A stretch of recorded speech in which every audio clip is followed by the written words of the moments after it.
Bismillahirrahmanirrahim. Assalamualaikum warahmatullahi wabarakatuh. Alhamdulillahi ala ihsani wa syukru lahu ala taufiqihi wa imtinani. Asyhadu an la ilaha illallah wahdahu la syarika lahu ta'ziman li sya'ni. Wa asyhadu anna Muhammadan abduhu wa rasuluhu ila ridwani. Allahumma salli alaihi wa ala alihi wa ashabihi wa ikhwani. Hadirin dan hadirat yang dirahmati oleh Allah Subhanahu wa taala.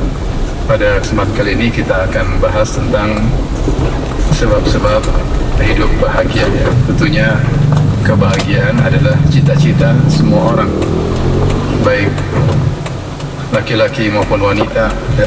Orang tua maupun anak muda, miskin maupun kaya, pejabat maupun rakyat jelata, terkenal ataupun tidak terkenal, semuanya ingin hidup bahagia.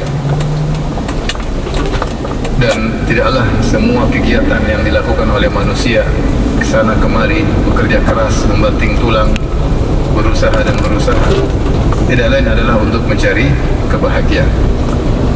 Namun tentu pandangan orang dalam meraih kebahagiaan bermacam-macam, ya. Ada yang terobsesi bahwasanya bahagia dengan popularitas, maka dia akan berusaha semaksimal mungkin bagaimana bisa populer, bagaimana bisa terkenal. Dan sebagian orang menyangka bahwasanya kebahagiaan dengan harta, maka dia jungkir balik untuk cari harta. Sebagian orang menyangka yang namanya orang bahagia adalah kalau jabatannya tinggi, maka dia jungkir balik, dibalik orang, dijungkir orang supaya bisa jadi apa? Pejabat. Dan demikian. Ya, namun dalam Islam bahagia bisa diraih oleh siapa saja, baik kaya maupun miskin, pejabat atau rakyat jelata, terkenal atau tidak terkenal, bisa meraih kebahagiaan dengan syarat beriman dan beramal saleh. Kenyataannya, harta secara zatnya tidak bisa bikin bahagia. Buktinya orang yang berharta namun tidak bahagia. Bahkan di antara mereka ada yang bunuh diri. Bahkan di antara mereka sudah di tengah kekayaan masih narkoba. Kenapa narkoba? Karena tidak bahagia, makanya narkoba. Betapa banyak orang yang sudah di puncak jabatan, tapi kita lihat dia, kita kasih kenapa wajahnya memendam penderitaan. Dia berlagak seperti bahagia, tapi kita tahu raut wajahnya menunjukkan dia sedang sengsara.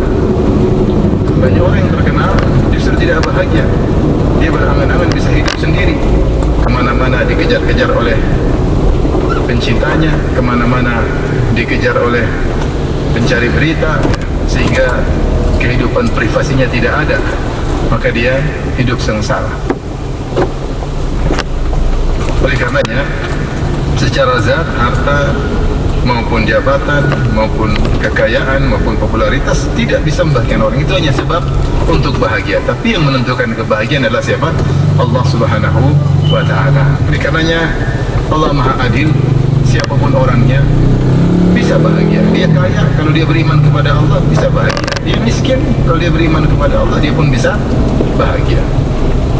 Oleh karenanya, Ibn Taimiyah rahimahullah menyebutkan pernyataan yang indah, perkataan emasnya. Dia mengatakan, inna fid dunya jannatan man lam yadkhulha lam yadkhul jannatal akhirah. Di dunia itu ada surga, itu ada kebahagiaan. Siapa yang tidak bisa masuk surga dunia, tidak bisa bahagia di dunia, maka ketahuilah dia tidak akan bahagia di akhirat, dia tidak akan masuk surga akhirat. Seakan-akan dia ingin menyatakan orang beriman pasti bahagia apapun kondisinya. Dan Ibn Taimiyah mengucapkan kalimat tersebut, perkataan emasnya tersebut dalam kondisi dia di penjara berulang-ulang. Kata dia, "Mada yaf'alu a'da'u bi a'da'i bi jannati fi qalbi." Apa yang hendak dilakukan oleh musuh-musuhku kepada surgaku ada di hatiku. Mau penjarakan aku, mau usir aku, mau siksa aku, surgaku di mana? Di hatiku. Jadi orang beriman beramal saleh pasti apa? Bahagia. Demikian juga para salaf berkata, ya, "Lau alima al-muluk wa abna'ul muluk ma nahnu fi la jaladuna alaihi." Seandainya para raja, kata orang-orang saleh, seandainya para raja dan para pangeran tahu tentang kebahagiaan yang semua ada bunyinya. Mobilnya semua ada bunyinya. Kalau buka pintu, udah bunyi. Buka ini, bunyi. Katanya semua mobil saya ini semua dilakukan apapun ada bunyinya, kecuali bunyi klakson tidak ada. Maksudnya kalau mobil kayak gini tidak menyenangkan. Tidak menyenangkan.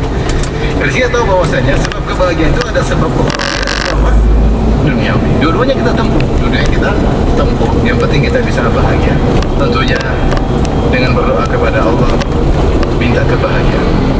Annahu huwa adhaka wa abaka wa annahu huwa amata wa ahya. Dialah Allah yang buat seorang tertawa, tersenyum, dan dia juga yang buat orang menangis.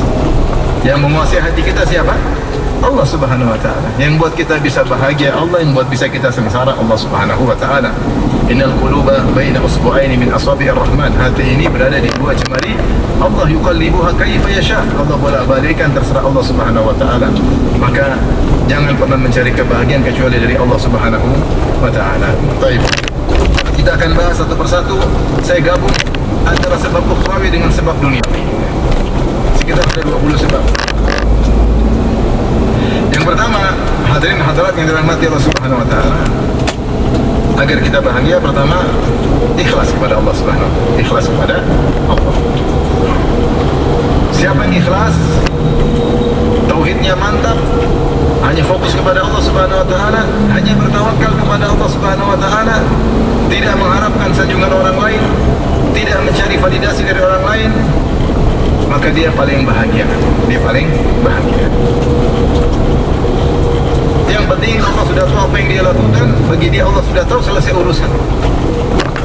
Ketika dia berbuat kebaikan, dia tidak butuh komentar dari orang yang dia baiki. Sebagaimana syiar dari orang-orang para penghuni surga, mereka berkata, innama nut'imukum liwajhillah la nuridu minkum jazaa'a wala syukura. Sungguhnya kami ini memberi makan kepada kalian karena mencari wajah Allah. Itu kami ingin lihat Allah pada hari kiamat. Kami ingin merasakan kelezatan memandang wajah Allah di surga kelak. La nuridu minkum jazaa'a wala syukura. Kami tidak butuh kata terima kasih dari kalian, dan kami tidak butuh balasan. Jazaa'a wala syukura. Tidak butuh balasan dari kami. Orang seperti ini sampai tahapan ini, maka dia akan bahagia. Karena yang dia tujuannya siapa? Allah Subhanahu wa ta'ala. Namun kapan kita sengsara? Ketika keikhlasan kita kurang. Kita mencari validasi dari orang, ingin di-like oleh orang. Kalau bikin status pokoknya ada jempol tangan, ada jempol kakinya tempel di situ. Sehingga kita menggantungkan kebahagiaan kita kepada netizen. Kita bahagia tergantung komentar netizen, dan netizen tidak selalu berkomentar sesuai keinginan kita. Sehingga kapan kita menggantungkan hati kita kepada selain Allah, maka kita pasti sengsara. Yakinlah, orang yang semakin ikhlas, dia semakin bahagia. Berharap kepada manusia pasti kecewa. Kalau berharap kepada Allah tidak akan pernah kecewa. Oleh karena latih diri kita agar kita bahagia, latih diri kita untuk ikhlas. Latih diri kita kalau kita beramal soleh tidak usah cerita sama orang lain. Latih diri kita kalau kita lagi punya kegiatan amal soleh tidak usah di-upload, tidak usah di-publish, tidak usah cerita-cerita. Tapi kalau kita terbiasa dengan amal soleh kita, mau ke masjid, bikin konten. Guys, gue lagi ke masjid guys. Dingin nih, suhu dingin, tapi gue ke masjid. Lolo gue.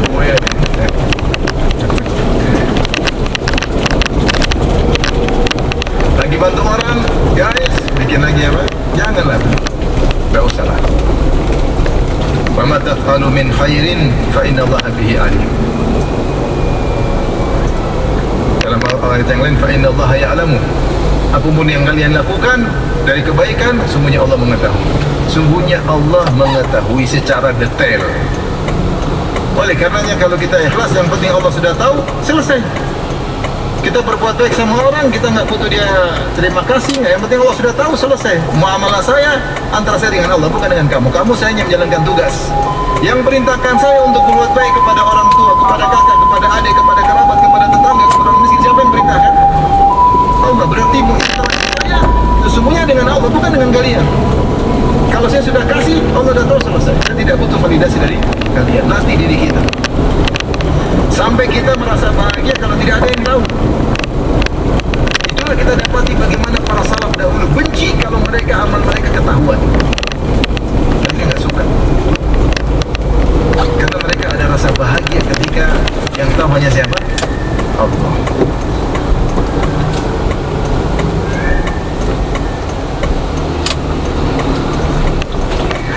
Seperti kisah Uwais Al-Qarani, ketika ketahuan doanya terkabulkan maka dia menghilang. Uwais Al-Qarani menghilang. Dia tidak bilang, oh iya saya Uwais Al-Qarani yang Nabi pernah puji saya. Dia nggak pamer-pamer. Dan banyak salaf seperti itu.